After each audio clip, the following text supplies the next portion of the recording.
بسم الله الرحمن الرحيم الحمد لله رب العالمين والعاقبة للمتقين ولا عدوان إلا على الظالمين صلى الله عليه وعلى آله وصحبه وسلم تسليما كثيرا أما بعد எல்லாம் வல்ல அல்லாஹு ஜல்ல ஷான்ஹு வ தஆலாவை போற்றி புகழ்ந்து நபிகளார் மீது ஸலவாத்தும் ஸலாமும் கூறியவனாக இன்றைய பாடத்தை நான் ஆரம்ப செய்கின்றேன்.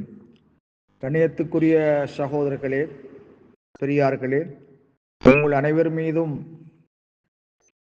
எனது இனிய சலாம்.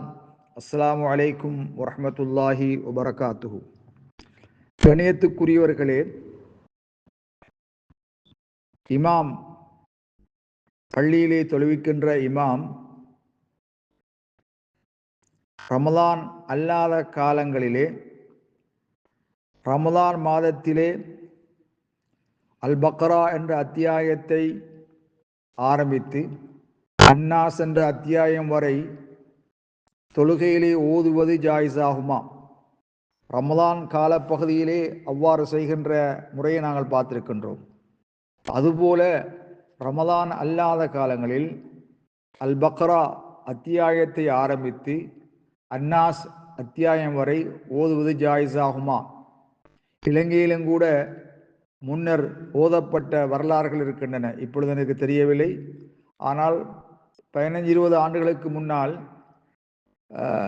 சம்மாங்கோட்டு பள்ளியிலே ஒரு இந்திய சகோதரர் காரி ஒருத்தர் 6-7 மணித்தியாலத்தில் ஓதி முடித்ததாக சொல்லப்படுகிறது. வல்லாஹு ஆலம். அதெல்லாம் முக்கியம். இங்கு அப்படி ஓதுவது ரமலான் மாதத்தை போன்று ஓதுவது கூடுமா? ஆனால் ரமலான் மாதத்திலே அவ்வாறு ஓதி குர்ஆனை ஹத்ம் செய்வார்கள். ஹத்முல் குர்ஆன் பிரார்த்தனை செய்வார்கள். அதுபோல் அல்ல. பல் அன்றி யக்தஃபி பி கிராஅத்தில் குர்ஆன் ஃபி ஸலவாத்தில் ஜஹரியா, ஜஹரியத்தான தொழுகையிலே குர்ஆன் ஓதுவதை கொண்டு போதுமையாக்கிக் கொள்வார்.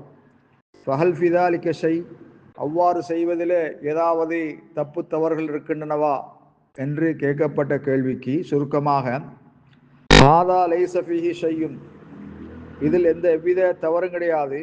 எப்பொழுதென்றால் இதா கானல் ஃபாயிலு, அதை செய்பவன் லா யஅதகிது அன்ன ஸாலிக அம்ருன் மஷ்ரூன், இவ்வாறு ஓதுவது மார்க்கமாக்கப்பட்ட காரியம் என்று நம்பாதிருக்க வேண்டும். அதாவது இவ்வாறு ஓதுவது நபி வழி அல்ல, நபி வழி என்பதை அவர் நம்பாமல் இருக்க வேண்டும். மார்க்கமாக்கப்பட்டது என்பதை அவர் உறுதி கொள்ளாதிருக்க வேண்டும். ஏன் உமூமி கௌலிஹி தஆலா, அல்லாஹு தஆலாவுடைய வார்த்தைக்காக ஃபக்ரஊ மா தயஸ்ஸர மினல் குர்ஆன், குர்ஆன் என்றும் இலகுவானதை நீங்கள் ஓதிக்கொள்ளுங்கள், இயன்றதை நீங்கள் ஓதிக்கொள்ளுங்கள். நபி அலைஹிஸ்ஸலாத்து வஸ்ஸலாம் கூறினார்கள், சும்மக்ரா மா தயஸ்ஸர மஅக மினல் குர்ஆன், குர்ஆன் என்றும் உங்களோடு இயன்றதை நீங்கள் ஓதிக்கொள்ளுங்கள் என்று சஹீஹான ஹதீஸில் வந்திருக்கிறது. ஆகவே மோமுங்களுடைய செவிப்புலன்கள் மீது குர்ஆன் முழுமையாக செவியேற்கப்பட வேண்டும், காதுகளிலே சேர வேண்டும் என்பதை முன்னுள்ள ஐம்மாக்கள், இமாம்கள் விரும்பியிருந்தார்கள். ஆகவே அந்த வகையிலே ஒரு மனிதன் ஓதினால் லா யஅதகிது அன்ன ஸாலிக மினஸ் சுனன், அது நபி வழியினின்றும் உள்ளதல்ல என்று நம்பிக்கை கொண்டவனாக இருக்க வேண்டும். அப்படி இருந்தால் ஃபலா ஹரஜ அலைஹி, அவன் மீது எந்த விதமான குற்றமும் இல்லை. ஃபி கிராஅத்தி மா ஷாஅ மின் கிதாபில்லாஹ் அஸ்ஸ வஜல், அல்லாஹ்வுடைய குர்ஆனிலிருந்து நாடிய ஒன்றை ஓதுவதிலே எந்த விதமான தவறும் கிடையாது. வல்லாஹு அலம் பிஸ்ஸவாப்.